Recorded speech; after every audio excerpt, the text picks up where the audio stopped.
Welcome to the Hour of the Wolf Reviews, a spin-off of Jim Freund's Hour of the Wolf, which airs on WBAI 99.5 FM in New York. This week, we've got a review of the brand new Japanese thriller Missing that aired originally on the show. Then we're going back in time, back to the very beginning, 2013, and my reviews of the Evil Dead remake, John Dies at the End, and Oblivion. Let's get to it.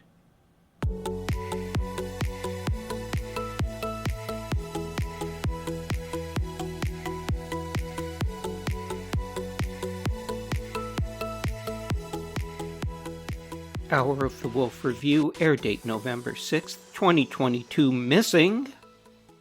Take two. I'm Dan Persons, and this is my Hour of the Wolf Review. It's all well and good for a film to establish exactly what it is right at the get-go and stick with that throughout. I have no problem with it, really. You're going to be a roller coaster ride from first frame to last? Okay, purely on that basis, show me what you got. I find it more intriguing when a film doesn't reveal its intent right off, particularly with thriller and horror films, when you don't really know how dark you're going to go until you actually get there. In the new Japanese film Missing, which is now playing at Film Noir in Brooklyn, a teenager, Kaide, played by Aoi Ito, wakes up one morning to find her father, Santoshi, played by Jiro Sato, has disappeared. Santoshi has been a traumatized mess since the suicide of his gravely ill wife, Kaide's mother, and the night before he vanishes was musing about hunting down a brutal serial killer known as No Name and played by Hiroya Shimizu for the bounty. Kaide recruits a friend who's crushing on her seriously, played by Shitaro Ishii, and begins tracking down her father, bringing her inadvertently face to face with the killer. And here's where I have to stop the synopsis because, as the saying goes, not all is as it seems. What starts out as a fairly straightforward thriller narrative becomes more convoluted and considerably darker. Director Shinzo Katayama cycles back over several time periods, revealing more about Santoshi and the killer than what we understood at first blush. As he does so, he also explores the facades the characters present to each other, the deceptions involved, and the malevolence hidden behind a benign presentation. The director has a unique knack for drawing you in, using a fractured timeline and considerable wit, deflecting the impact until you realize how bone-chilling things have become. Missing is quite a feat, both beguiling and incredibly dark. It's also got, and I don't want to overplay this, but it's got what I think is my favorite fade-out of the year. It's just a wicked little punctuation point on an exquisitely designed thriller. Missing ain't Terrifier 2 if that's what you're looking for, but if you want your brain twisted more than your stomach, it's top-notch. For Hour of the Wolf, I'm Dan Persons.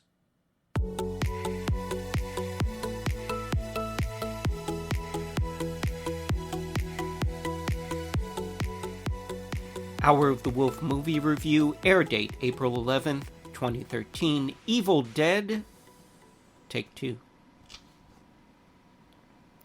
Do we need more remakes? No, of course not. Don't be ridiculous. Yet, here we are, and here's Evil Dead, an up-to-date reboot of Sam Raimi's prototypical Cabin in the Woods movie. And you know what? It's good. Fede Alvarez is making his feature film directing debut here, and he's learned the two cardinal rules of Evil Dead. Rule 1, there is and can only be one Ash. Don't even bother introducing a new version of Bruce Campbell's lunk-headed but surprisingly resilient hero. Rule 2, start introducing the freakiness and just keep letting it get freakier. The Evil Dead is pretty simple. Group of young people enter a cabin, find an ancient book bound in human skin, yada yada yada, malevolent possession, self-mutilation, and bloody violent death follow. Alvarez honors that framework, keeps the film resolutely hard R, and demonstrates that he knows how to pace the carnage so that the whole thing doesn't collapse into a mass of undifferentiated violence. More, he breaks away from the stock kids on vacation scenario and instead gives us a setup in which a woman is trying to go cold turkey off her heroin addiction and is being supported by her brother and her friends. On a practical level, this gives everybody a convenient excuse for not fleeing the cabin once the weird stuff starts going down.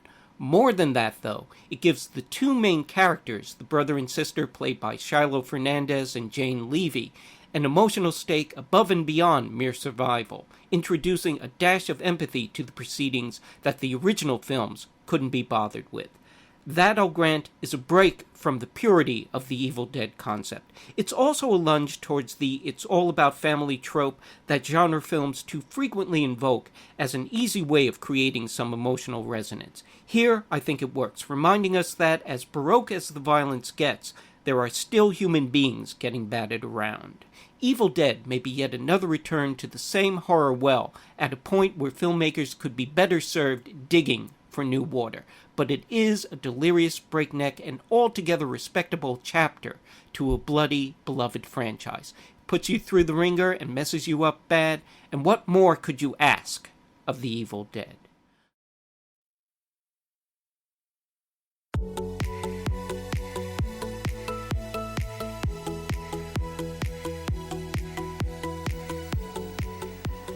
Hour of the Wolf movie review, air date April 18th, 2013. John dies at the end. Take one. I gotta congratulate myself on this one. First movie review for Hour of the Wolf, and do I go for something easy, A Cloud Atlas, and Inception? Nope.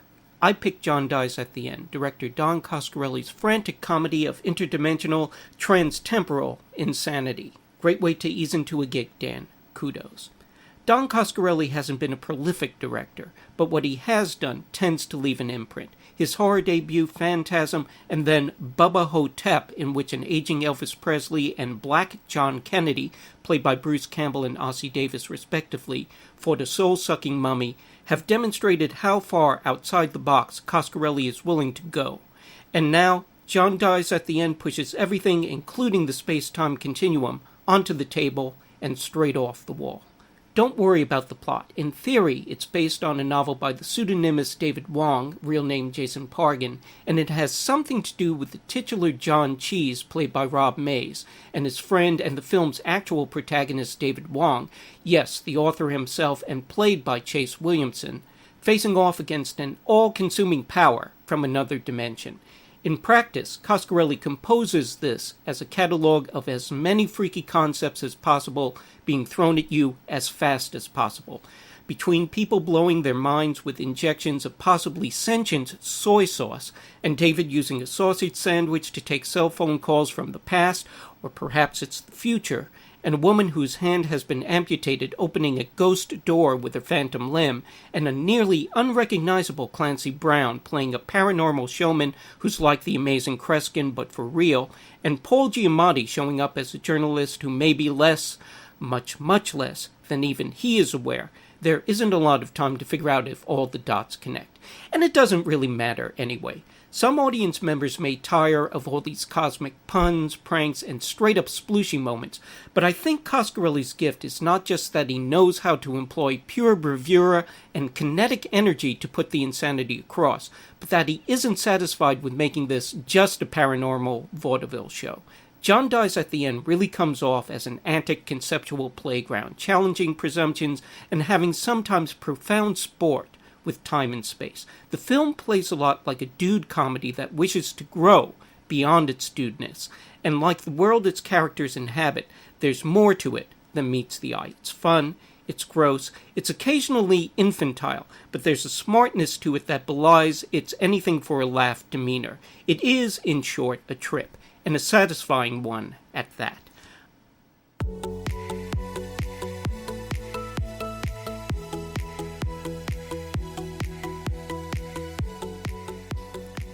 Hour of the Wolf, take two. Round towards the end of Oblivion, the new science fiction action film starring Tom Cruise, the references to 2001: A Space Odyssey become blatant. It's there in the layout of a space shuttle cabin, in the way one part of the ship rotates while another remains stationary, and in the confrontation between a human and a large elemental form, although in this case it's a pyramid, as was originally planned for 2001. This doesn't bother me. I don't particularly believe that Joseph Kosinski, who's directing this adaptation of his own unpublished graphic novel, is trying to compare himself to 2001 director Stanley Kubrick or his movie to what is arguably the greatest science fiction film ever made. I'm taking it as homage, and in which case, why not homage the best? But it does cause a problem. Stanley Kubrick was a great visual stylist, as is Kosinski, as is evidenced by Oblivion's fantastic, beautifully realized world. But Kubrick was more than look, ideas attached to the stories he was telling, frequently challenging ideas. Oblivion makes feints in that direction, but it's clear it's just artifice, a way to wrap Kosinski's impressive visuals and well-staged action in a thin veneer of profundity.